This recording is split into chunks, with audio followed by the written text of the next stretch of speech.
Stand on any street corner in London today, and you'll hear a dozen languages in as many minutes. Nearly 40% of Londoners were born outside the UK, making this one of the most diverse cities on Earth. But rewind 2,000 years, and you'd find marshland along a tidal river, barely inhabited, strategically useless to anyone except the Romans. What happened in between? Invasion, fire, plague, revolution. A small trading post that became the heart of an empire. A city burned to ash and rebuilt from stone. Through conquest and catastrophe, London kept growing, kept adapting, kept pulling people in from everywhere.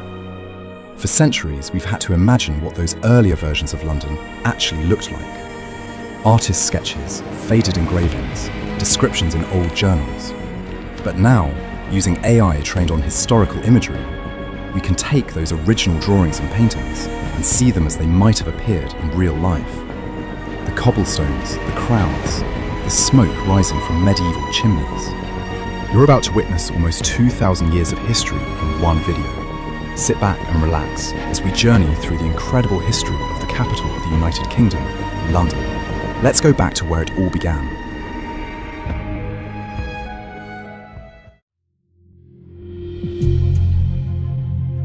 The year is 43 AD. 4 Roman legions have just landed on the Kent coast and they're pushing inland. They need a place to cross the Thames, somewhere they can build a bridge and establish supply lines back to the continent. They find it here, at the river's lowest crossing point before it widens into an estuary. Within a decade, Londinium is bustling. Merchants from Gaul, soldiers from Syria, traders from North Africa. The Romans build their bridge exactly where London Bridge stands today. Around it, a port town springs up almost overnight. But 17 years after its founding, disaster strikes. Queen Boudica of the Iceni tribe has had enough of Roman occupation. Her army marches on Londinium and burns it to the ground. Archaeological digs have found a layer of red ash beneath the modern city, evidence of that destruction. The Romans rebuild, bigger than before. They construct a massive wall around the city, parts of which still stand 2,000 years later. At its peak, Londinium is home to maybe 60,000 people, the largest city in Britannia. Amphitheatres, bathhouses, forums. This isn't some frontier outpost anymore. It's a proper Roman city. Then, by around 410 AD, Rome itself is crumbling. Barbarian tribes are hammering the empire from all sides, and Britain is too far away, too expensive to defend. Emperor Honorius sends word, "You're on your own." The legions pull out. Without Rome, Londinium's entire economy collapses. The trade networks that brought wine from Gaul and olive oil from Spain simply stop. Roman currency becomes worthless. The merchants leave, the officials leave, the skilled craftsmen leave. Within a generation, a city of perhaps 50,000 people dwindles to a few hundred squatters living in the ruins. For the next 2 centuries, the grand buildings slowly fall apart. Roofs cave in, walls crumble, weeds push through mosaic floors. But the Thames keeps flowing, and rivers have a way of attracting new people with new ideas about what a city should be.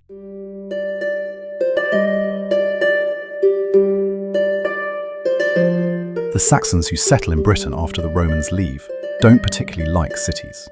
They're farmers, village people. They actually avoid the old Roman city, seeing it as haunted, cursed. One Saxon poet calls the ruins the work of giants. They can't imagine how mere humans could have built such massive structures. Instead, around the 670s, they build a new settlement about a mile west of the Roman walls. They call it Londonvic, London Trading Town. This is where modern Covent Garden and the Strand are today. If you're watching a performance at the Royal Opera House, you're sitting directly above Saxon London. By the early 700s, goods are flowing in from all over. Amber from the Baltic, millstones and wine jars from the Rhineland, pottery and metalwork from France and Germany. At its peak, Londonvic might have 8,000 people living there. Not huge by Roman standards, but thriving. But then,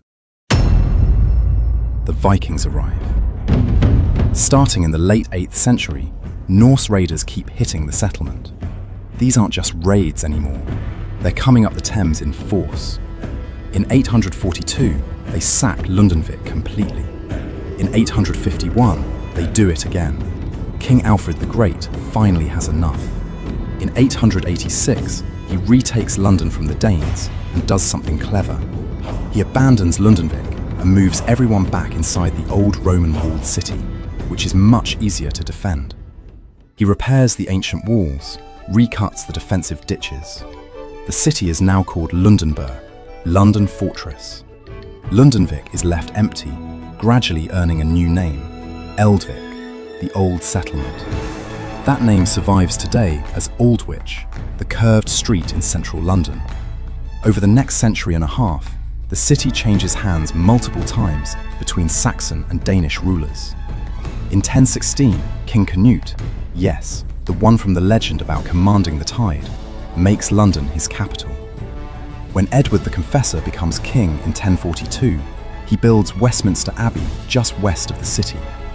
That decision will shape London's geography forever. The city for commerce, Westminster for power. Edward the Confessor dies childless in January 1066, and England tears itself apart over who should rule next. Harold Godwinson is crowned king, but across the Channel, William, Duke of Normandy, claims Edward promised him the throne. In September, Harold has to march north to fight off a Norwegian invasion. He wins, but he's barely caught his breath when news arrives. William has landed on the south coast with 7,000 Norman soldiers. Harold rushes his exhausted army south and meets William at Hastings on October 14th. By nightfall, Harold is dead, and William has won England. On Christmas Day 1066, he's crowned King of England at Westminster Abbey. The Anglo-Saxon era is over. The Normans have arrived, and they're going to rebuild England in their own image, starting with London.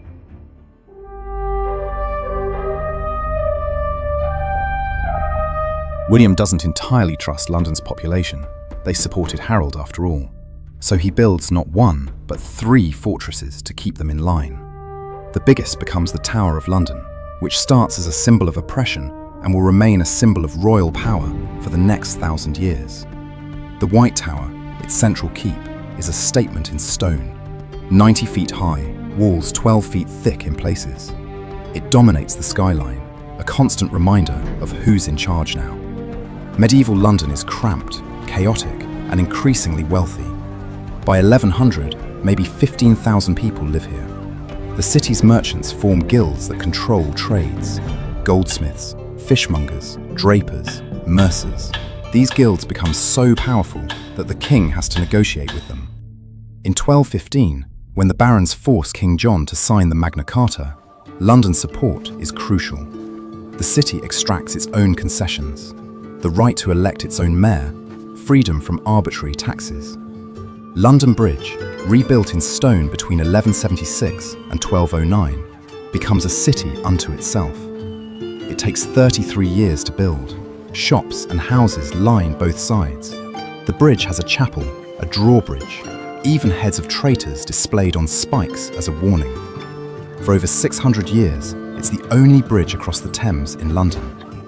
Then, in 1348, ships arrive at London's docks carrying rats, and on those rats, fleas. And in those fleas, Yersinia pestis, the Black Death. Within 2 years, somewhere between a third and half of London's population is dead. The city that had grown to maybe 80,000 people is suddenly half empty. Entire streets are abandoned. Bodies pile up faster than they can be buried. Mass graves are dug in fields outside the city walls. The city recovers, slowly. By the late 14th century, London is growing again. But tensions are rising too. In 1381, peasants and workers march on London, demanding an end to serfdom and unfair taxes. Wat Tyler leads them. They storm the tower, execute the Archbishop of Canterbury, burn the palace of John of Gaunt. The teenage King Richard II meets with them, makes promises. The peasants' revolt is ultimately crushed. Tyler is killed, the leaders hunted down and executed. but it terrifies the ruling class. The common people of London have discovered their power, and they won't forget it.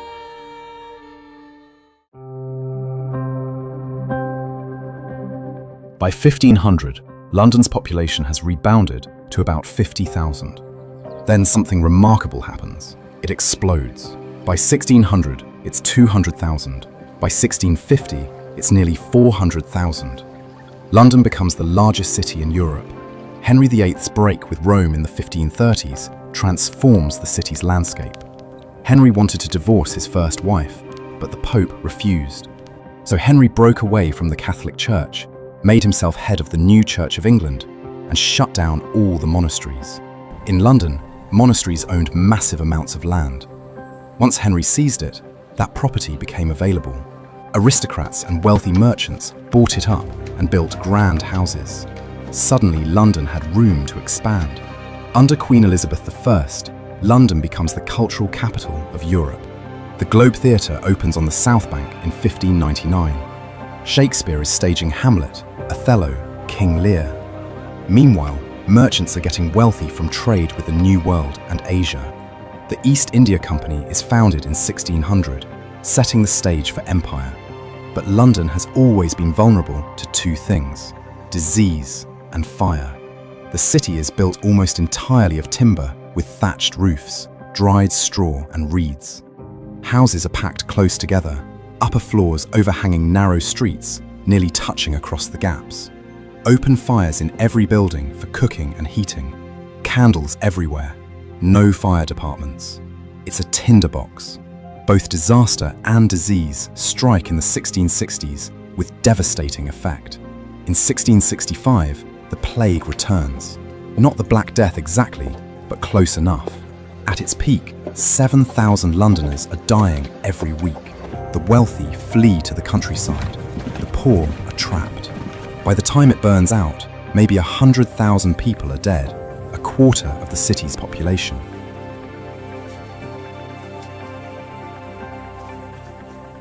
The following year, on September 2nd, 1666, a fire starts in a bakery on Pudding Lane. It's been a hot, dry summer. Strong winds are blowing. The fire spreads faster than anyone thought possible. For 4 days, London burns. 85% of the city within the walls is destroyed. 13,000 houses gone. 87 churches, including the old St. Paul's Cathedral. Remarkably, only about 6 people die in the fire itself, but 100,000 are left homeless. Christopher Wren sees an opportunity. He proposes a completely new city plan. Wide boulevards, classical architecture, open squares. It's an enlightened vision, and it's almost completely rejected. Property rights are too complicated, rebuilding too urgent. Most streets follow their medieval patterns, but the city is rebuilt differently. New building regulations require brick and stone instead of timber and thatch, far more resistant to fire. And Wren does get to rebuild St. Paul's Cathedral. The new one, with the iconic dome, takes 35 years to complete. It's still there, dominating the skyline, one of the few buildings to survive the Blitz centuries later. 18th century London is the centre of the Enlightenment. Coffee houses become the internet of their day, places where ideas and news spread rapidly. Lloyd's Coffee House becomes Lloyd's of London, the insurance market. Jonathan's Coffee House becomes the London Stock Exchange. London is also becoming the capital of an empire. In 1735, Robert Walpole becomes the first Prime Minister to live at 10 Downing Street, which will remain the official residence for centuries. George III buys Buckingham House in 1761 as a private residence for his family. It will eventually become Buckingham Palace. The city is expanding physically too. Westminster Bridge opens in 1750, finally giving London a second crossing after 6 centuries with only London Bridge. Blackfriars Bridge follows in 1769. After the defeat of Napoleon in 1815, Britain is the dominant world power, and London is where the money flows. Banks, trading houses, shipping companies. Wealth is pouring in from India, the Caribbean, Africa. Then comes the Industrial Revolution, and London transforms yet again. factories, railways, mass production. In 1801, London has just over 1 million people. By 1851, it's 2.5 million.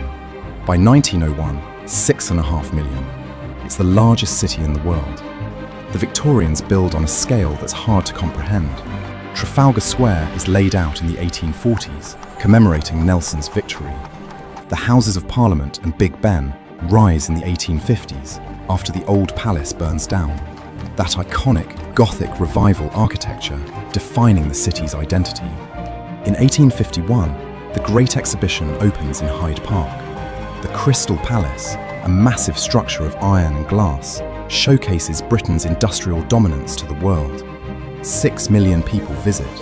It's a moment of supreme confidence, Britain at the peak of its power.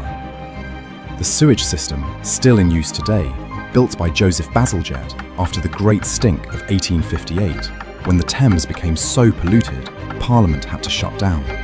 Bazalgette's sewers finally fixed the problem, channeling waste away from the river. The Underground, the world's first subway system, opening in 1863. The Tower Bridge, an engineering marvel completed in 1894. But Victorian London is also a city of brutal inequality. The rich live in Mayfair and Belgravia in extraordinary comfort. The poor are crammed into East End slums. Cholera outbreaks killed tens of thousands in the 1830s and 1840s. Entire neighbourhoods wiped out by contaminated water. It takes a doctor named John Snow proving in 1854 that cholera spreads through water, not air, before anyone fixes the problem. Crime is rampant. In 1829, Robert Peel establishes the Metropolitan Police, the first professional police force, nicknamed Bobbies after him. But the city's dark side persists. In 1888, Jack the Ripper terrorizes Whitechapel, murdering at least 5 women. He's never caught. The case becomes infamous, a symbol of Victorian London's dangerous underbelly. Charles Dickens writes about it all. The workhouses, the slums, the children working in factories. The contrast between the world's wealthiest empire and its desperate poor, all compressed into the same city.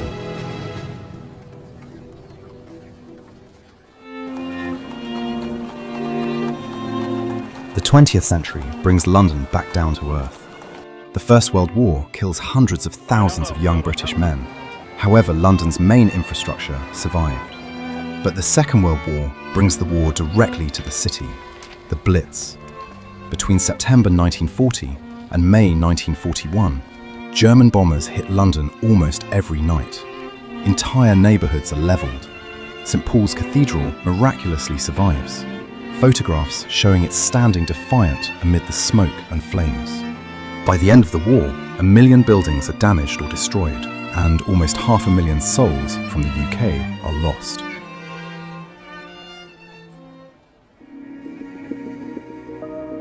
Post-war London is broke, bombed out, exhausted.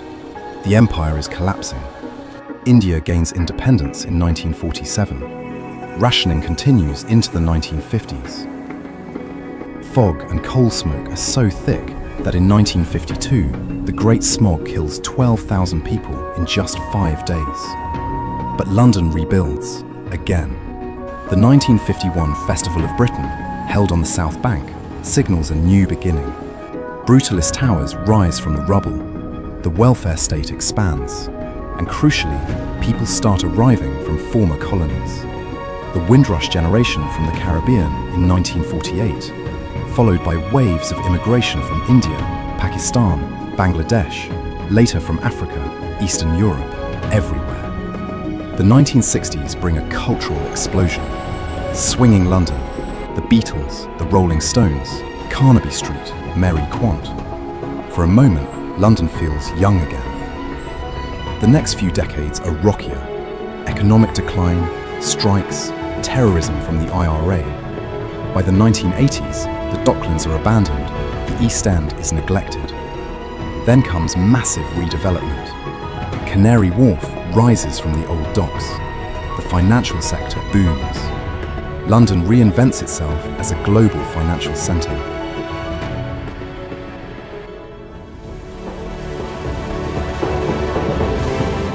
The 21st century starts with the Millennium Dome, an expensive flop that later becomes the O2 Arena.